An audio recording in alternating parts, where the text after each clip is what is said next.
সকাল বন্ধুরা, সবাই কেমন আছো? আশা করছি তোমরা সবাই খুব ভালো আছো আর আমিও ভালোই আছি। আমার নতুন আরও একটা ব্লগে তোমাদের সবাইকে স্বাগত জানাচ্ছি। এখন ঘড়িতে সময় হচ্ছে সকাল 5টা 22। অনেক কটা দিন পরে আজকে কিন্তু সকাল সকাল উঠেছি। সকাল সকাল ওঠারও কারণ রয়েছে, কেননা আজকে কাজের চাপটা একটুখানি বেশিই রয়েছে। যেহেতু আজকে বৃহস্পতিবারে এমনিতেই কাজ বেশি থাকে, তার উপরে আজকে আবার যাব আমি কৃষ্ণনগর ডাক্তার দেখাতে, যার জন্য সকাল সকাল উঠে গেছি। কাজবাজ সারবো, পুজো পাঠ দেবো, রান্নাবান্না করবো, তারপরে সেই ডাক্তার দেখাতে যাওয়া। সমস্ত কিছু কভার করতে অনেকটা সময় লাগবে, যার জন্য আর কি এত সকালে উঠেছি। কালকে তো সারা রাতই ঘুম নেই, এমনিতেই ঘুম আসে না, তার উপরে আবার সকালবেলা উঠে এত কাজের চাপ, এরকম ভাবনা চিন্তা করতে করতেই না আমার একেবারেই ঘুম হয়নি। তবুও সকাল সকাল উঠতে পেরেছি, যেহেতু অ্যালার্ম দিয়ে রেখেছিলাম ওই জন্য আর কি উঠে গেছি। তো দেখো বাইরের পরিবেশটা এত ভালো লাগছে কি বলবো, দেখেই মনটা জুড়িয়ে গেল। মনে হচ্ছে শরীরে আলাদাই একটা এনার্জি পেলো। সব কিছু বুঝতে পারি, তবুও আমাকে লেটেই উঠতে হয়। কি করব বলো, কিছু তো করার নেই। তো আজকে ডাক্তারের সঙ্গে গিয়ে পরামর্শ করব। আমি বলবো যে আমার ঘুমটা যেন রাতে আসে, সকালবেলায় আসে। আমার উঠতে এত লেট হয়ে যায়, সমস্ত কাজ আমার পড়ে থাকে, সেই কেমনই যেন লাগে। অত দেরিতে উঠে কাজবাজ করতে কি আর ভালো লাগে বলো? মন লাগে না কোনো কাজেই, কিন্তু তবুও করতে হয়, কি আর করা যাবে। তো চলো, অনেক বকবক করে নিয়েছি, এবারে কাজে হাত দেওয়া যাক। আগে চেঞ্জ করে তারপরে চলে যাব ঠাকুরঘরের কাজ কমপ্লিট করে এসে তারপরে ওপরের কাজে হাত দেব। তো সারা দিনটা তোমরা কিন্তু সাথে থেকো, সবটাই তোমাদের সাথে শেয়ার করব। চেঞ্জ করে চলে এলাম ঠাকুরঘরের কাজ কমপ্লিট করে নিই, কেননা ঠাকুরঘরেই মিনিমাম আধা ঘন্টা 40 মিনিট তো লেগেই যাবে। ঘরটা ঝাড় দেবো, মুছবো, ঠাকুরের বাসনপত্র মাজবো। আর বৃহস্পতিবার একটু ঠাকুরের বাসনপত্র কিন্তু বেশি হয়, তাই না? তোমরা যারা পুজো করো, প্রত্যেকেই পুজো করে আমি জানি, তো বৃহস্পতিবারই তো সময় লাগেই, তাই না?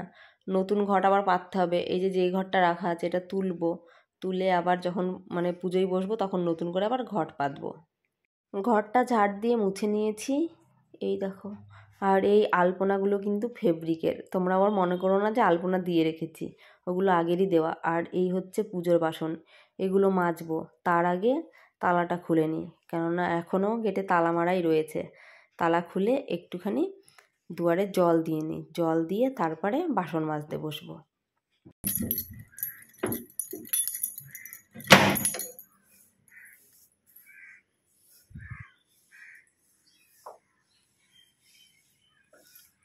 দুয়ারে একটু জল দিয়ে নিই।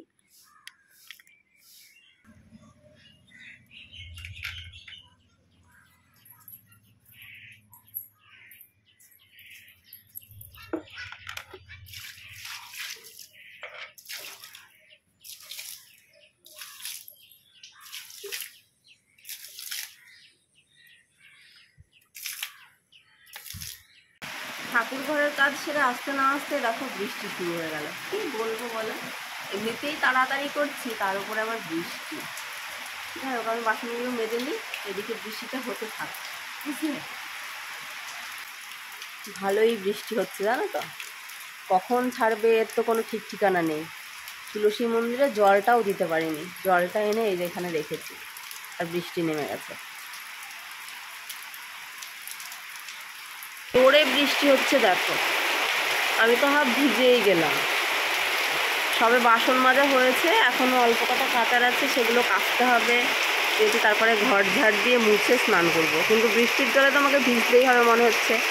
সকালবেলায় যদি বৃষ্টির জলে ভিজি তাহলে কী করে হবে বলো তো, শরীর খারাপ করে যাবে, বুঝতে পারছি আমি। একটু তো বৃষ্টিটা কমবে বলো, আর ভাল লাগছে না।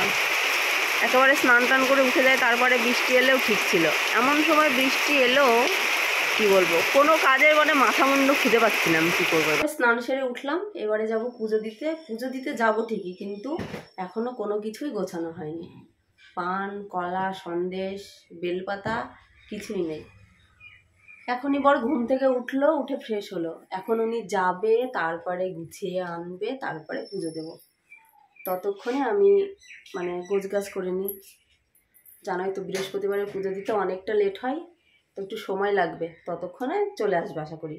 আর বৃষ্টিটা এই সবে ছাড়লো, এখন পরে বৃষ্টি আসবে কিনা বলতে পারছি না, কেননা এখনও মেঘলা আকাশ হয়ে আছে। আর সোনা তো এখনও ঘুমাচ্ছে, ও ঘুমাক। আমি আগে ঠাকুর ঘরের কাজটা সেরে আসি। ঠিক না? ওখানে তো আছে, তাহলে পড়ে যায়নি তো। আচ্ছা দেখো পকেটে, আমি বের করিনি তো। যাও তাড়াতাড়ি বাজারে, আমি পুজো দেবো, পুজো দিয়ে আসবো, রান্না করব, কখন যে কি হবে কি জানি। ফুল তুলে নিয়েছি, দুব্রোও তোলা হয়ে গেছে, শুধুমাত্র বেলপাতা আর পানকলা সন্দেশের অপেক্ষা, আসলেই হয়ে যাবে। দেখি পয়সা হারিয়ে গেছে মনে হয়, পড়ে গেছে মনে হয়, আমি তো বের করিনি আজকে। হাতে দিন, ওটার মধ্যে থাকবে কেন? ওই যে তোমার প্যান্ট, কি আশ্চর্য।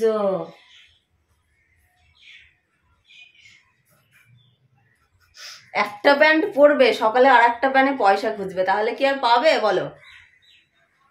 আশ্চর্য পাবলিক তুমি।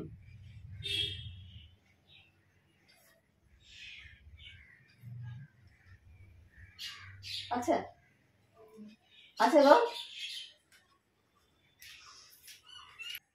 পুজোটা সবে কমপ্লিট করলাম, এবারে চলে যাব উপরে।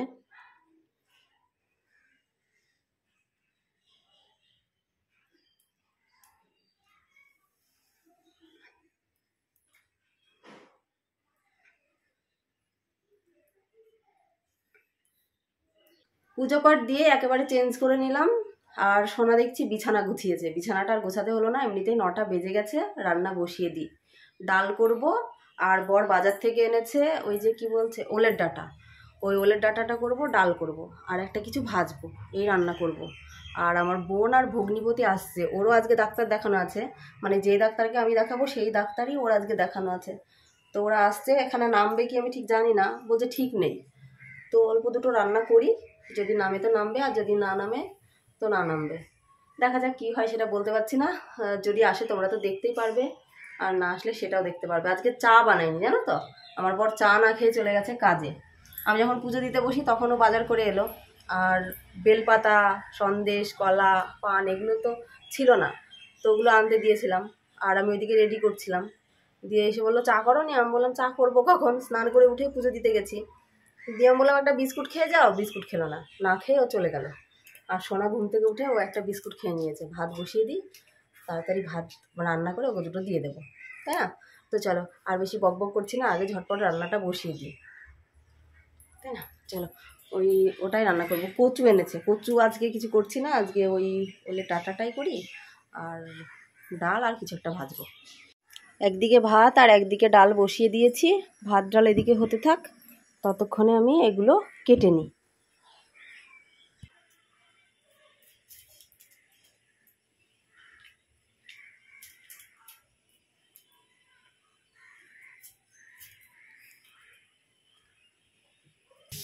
ভাত নেমে গেছে, ডালটাও নেমে গেছে, এবারে ওলের ডাঁটা যে সবজিগুলো দিয়েছি ওগুলো ভেজে নিচ্ছি, আর ওলের ডাঁটাটাও আমি ভাপ দিয়ে নিয়েছি। ওলের ডাঁটাটা করবো, করে আলুগুলো ভাজবো, মানে আলু ভাজাটা করবো, তাহলে রান্না কমপ্লিট হয়ে যায়। কী যে হুটোপাটা করছি কি বলবো তোমাদের, অনেক হুটোপাটা করছি। এই দেখো সবজি ভাজা হচ্ছে, রান্নাটা কমপ্লিট করে নিয়েছি। এই দেখো মুগের ডাল, আর এই হচ্ছে ওলের ডাঁটা, আলু ভাজা, আর হাঁড়িতে রয়েছে ভাত, এই হচ্ছে হাঁড়িতে ভাত। বোনকে বললাম বাড়িতে নাম, বাড়িতে নেমে দুটো ডাল ভাত খেয়ে তারপরে যাব একসাথে সবাই, কেননা ও যে ডাক্তারকে দেখাবে সেই ডাক্তারকেও তো আমি দেখাবো না, ওই জন্য বললাম বাড়ি হয়ে যায়, আর আমার বর আবার যাবে না যেহেতু, তো একলা একলা যাবো, ওই জন্য বললাম নাম। ওরা নামতেই চাইছিল না, ওরা এখনও আসতে মিনিট 20 সময় লাগবে, ততক্ষণে আমি একটুখানি রেডি টেডি হয়ে নিই, দুটো খেয়ে নিই, খেয়ে একটু রেডি হয়ে নিই, ওরা আসলেই দুটো দিয়ে বেরিয়ে যাব। দুটো ভাত বেড়ে নিলাম, ওলের ডাঁটা দিয়েই খাবো। এই যে ওরা এখনও এসে পৌঁছায়নি, ওরা আসুক ততক্ষণে আমি খেয়ে নিই। ভাত খেয়ে উঠতে না উঠতেই বোন আর ভগ্নিপতি ঢুকলো, তো ওরা তো খেতেই চাইছিল না, তবু ওদের জোর করে দুটো ভাত দিয়েছি, ওরা খেতে বসেছে, আর আমি এদিকে রেডি হয়ে নিচ্ছি, কেননা ওরা তো রেডি হয়েই আছে, তাই না? ওইদিকে বোন আর বোনের বরের খাওয়া হয়ে গেছে, আর এইদিকে আমি রেডিও হয়ে গেছি, এবারে বেরিয়ে যাব। তো চলো যেতে যেতে রাস্তায় আবার কথা হবে। বাস স্ট্যান্ডে এসেই দেখছি এই বাসটা দাঁড়িয়ে রয়েছে, ওই জন্য অন্য কোনো বাসের জন্য আর ওয়েট করিনি, এই বাসটাতেই উঠে পড়লাম। যেহেতু এই বাসে প্যাসেঞ্জার নেই, বসে যেতে পারবো, আর সুপার বাসগুলোই ভিড় হয়, একটাও বসার সিট খালি থাকে না, আর এই বাসটা তো সুপার না, ওই জন্য এই বাসের সিটগুলো কিন্তু ফাঁকাই আছে। আর কি বলো তো, সুপার বাসে সবসময় একটু ভিড় হয়, আর মানে লোকাল বাসে ভিড় কিন্তু খুব কম হয়। আর এখন তো ভিড় হয়ই না, এই টোটো অটো হওয়ার পর থেকে বাসে কিন্তু মানুষ কমই যাতায়াত করে। দূরবর্তী রাস্তা না হলে কিন্তু বাসে ওঠে না। তো যাই হোক, চলো আমরা এবারে চলে যাই, গিয়ে তারপরে দেখা হবে আবার।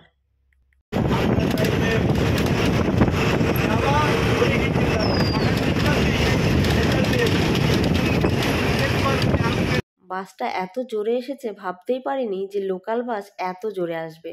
তাড়াতাড়ি পৌঁছে গেছি, 35 মিনিট মতো সময় লেগেছে, কিন্তু ডাক্তারবাবু এখনও এসে পৌঁছায়নি। একটু ওয়েট করি, দেখি কটায় বসে। ডাক্তার দেখানো হয়ে গেছে, এবারে বাড়ির উদ্দেশ্যে রওনা দিচ্ছি। ভেবেছিলাম আরও একটা ডাক্তার দেখাবো, কিন্তু এই ডাক্তারের সঙ্গে পরামর্শ করে যা বুঝলাম, উনি একটা রিপোর্ট করাতে দিয়েছে। ওই রিপোর্টের ফলাফল দেখবে, দেখার পরে যদি সেই রকম কিছু হয়ে থাকে তাহলে একটা গাইনো ডাক্তার দেখিয়ে নিতে বলেছে। আগে রিপোর্টটা তো করি, তারপর দেখা যাবে কি হয়। ডাক্তার দেখিয়ে বাড়ি চলে এসেছি, প্রায় আধা ঘন্টা হয়ে গেছে। 4:45টায় বাড়ি ঢুকেছি, আর এখন 5:15 বাজে। বাড়ি এলাম, বাড়ি এসে একটু গা ধুয়ে নিলাম, স্নান আর করলাম না, কেননা এমনিতে সকালবেলায় স্নান করেছি, প্রচুর মাথা যন্ত্রণা করবে, ওই জন্য আর কি মাথায় জল দিলাম না। একটু গা ধুয়ে নিয়েছি, গা ধুয়ে এই যে একটুখানি বসেছি। এবার একটুখানি নিচে যাই। আর বোন ভগ্নিপতি নামলো না, ওরা বাড়ি চলে গেল। বললাম যে নামো, কালকে সকালে যেও, বললো না না না বাড়ি চলে যাই। আর কি বলতো, কৃষ্ণনগর থেকে যদি সিট কাটা যায় আমাদের ওই করিমপুরে গিয়ে নেমে যাবে, কোনো ব্যাপার না। আর এই চাপড়া থেকে না, মানে বাসের সিট পাওয়া খুব মুশকিল, দাঁড়িয়ে দাঁড়িয়ে যেতে হয় বেশিরভাগ অংশ। তো আমি আর জোর করলাম না, ঠিক আছে তাহলে যাও। ওরা বাড়ি চলে গেল। আমার তো আরও একটা ডাক্তার দেখানোর কথা ছিল, গাইনো ডাক্তার, কিন্তু সেটা আর হয়ে উঠলো না। ওই জন্য যখন হলো না তখন থেকেই বা কী করবো, তাই না, ওখানে বাড়ি চলে এলাম। বাড়ি আসলাম, এসে মানে গা ধুয়ে চেঞ্জ করে সোনাকে দুটো ভাত দিলাম, আমি একটুখানি খেলাম।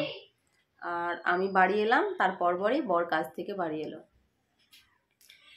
গেছি, একবারও ফোন করে জিজ্ঞাসাও করেনি যে ডাক্তার দেখানো হলো কি হলো না, বা কখন আসবা কি আসবা না, দুটো ডাক্তার দেখানো হবে কি হবে না, ওর কোনো ব্যাপারই নেই। মানে কোনো ভ্রুক্ষেপই নেই যে ডাক্তার দেখাতে গেল না গেল। সত্যি এরকম বর অনেক ভাগ্য করলে পাওয়া যায় গো, খোঁজ খবর নেয় না কোনো কিছুর। তো যাই হোক, কি আর করা যাবে, একটু যাই নিচে থেকে ঘুরে আসি, ঘুরে এসে তারপরে আবার তোমাদের সাথে দেখা হচ্ছে। একটা বড় ফর্দ ধরিয়েছে, ফর্দ নাই, ফর্দর মতোই, মানে কি বলবো, প্রেসক্রিপশন, বড় একটা প্রেসক্রিপশন। কত যে ওষুধ লিখেছে, ভয় করে জানো তো।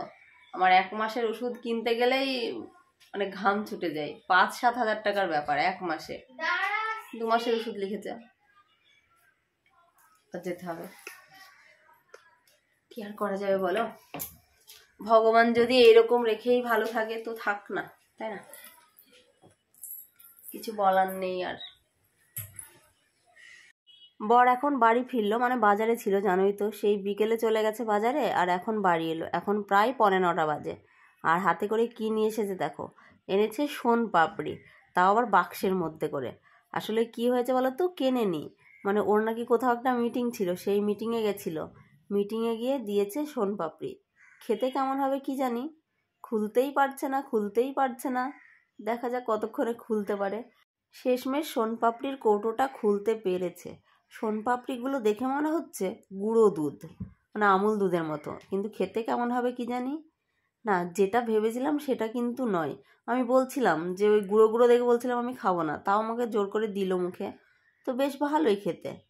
তো সোনাকেও একটু খাইয়ে দিল, নিজেও একটু খেলো। মানে কি বলতো, একটা জিনিস খেলে না একবার খেলে হয় না, আবার আর একটু খেতে ইচ্ছা করে। তো যাই হোক, সোনপাপড়িটা তো কি খেয়ে নিই, তারপরে ভাত খাবো। আজকে সারাটা দিন ওই একটা তরকারি দিয়ে ভাত খেলাম, এত ভালো লাগলো তোমাদের কি বলবো। মাছ মাংস ডিম সব কিছু ফেল, হেব্বি লাগলো খেতে। ওলের ডাঁটাটা এনেছিল তাই, তা নাহলে আজকে কি দিয়ে ভাত খেতাম। মানে কি বলবো, খেয়ে যে কি শান্তি, মানে ভাষায় প্রকাশ করার মতো না, এত ভালো লাগছিল আমার খেতে। ভাত খেয়ে উঠেই ফ্রেশ ট্রেশ হয়ে একেবারে ওষুধ খেয়ে নিয়েছি, এবারে শুয়ে যাব। ওরা তো অলরেডি শুয়েই গেছে, আর ওরা এত সাউন্ডে ফোন দেখছে যার জন্য আর কি ভয়েস ওভারটা আমাকে পরে দিতে হলো।